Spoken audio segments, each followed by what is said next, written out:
Why is it that the most ruthless, cunning, and morally questionable people often rise to power while the good and honest struggle in the shadows? We like to believe that justice prevails, that hard work and virtue lead to success. But history and reality suggest something much darker. What if the world doesn't reward kindness, but dominance? This isn't just a modern phenomenon. It's a pattern that has repeated throughout history. The powerful seem to have a common trait. They do what others are too afraid to do. But why does this work? Is there a hidden rule of success that morality blinds us from seeing? Friedrich Nietzsche, the philosopher who stared into the abyss of human nature, believed that power isn't about fairness. It's about will. The will to impose, to conquer, to dominate. And those who understand this, whether through manipulation, ambition, or sheer force, shape the world as they see fit. In this video, we'll uncover Nietzsche's brutal truth about power and why the worst people often succeed. Stay with me, because what you're about to hear may change the way you see everything. Nietzsche didn't see power as something corrupt. He saw it as the fundamental force of life itself. Every living being, every action, every ambition. It all comes from one primal drive, the will to power. This isn't just the desire for success or control. It's deeper than that.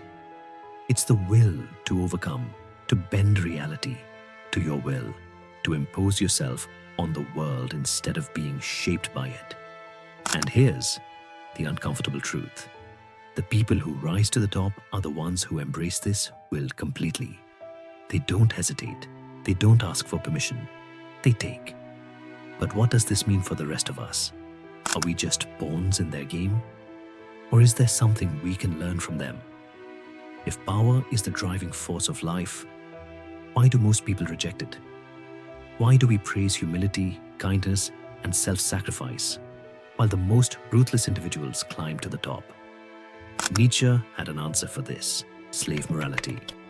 He argued that throughout history, the weak, those who lacked power, created a system of values that glorified their own weakness.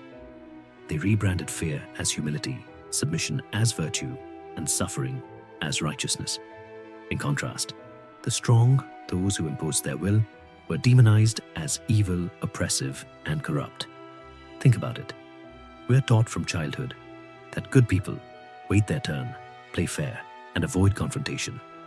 Meanwhile, the powerful rewrite the rules to benefit themselves. They don't wait. They don't ask.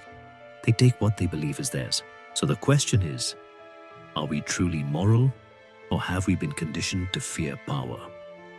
Now, let's bring this into the real world. Why do the worst people, the ruthless, the selfish, the cunning, so often succeed? The answer is simple. They understand the game of power. While the rest of us hesitate, overthink, or seek approval, they move forward. They use manipulation, deception, and aggression, not because they are necessarily smarter or more capable, but because they are willing to do what others won't. Look at history.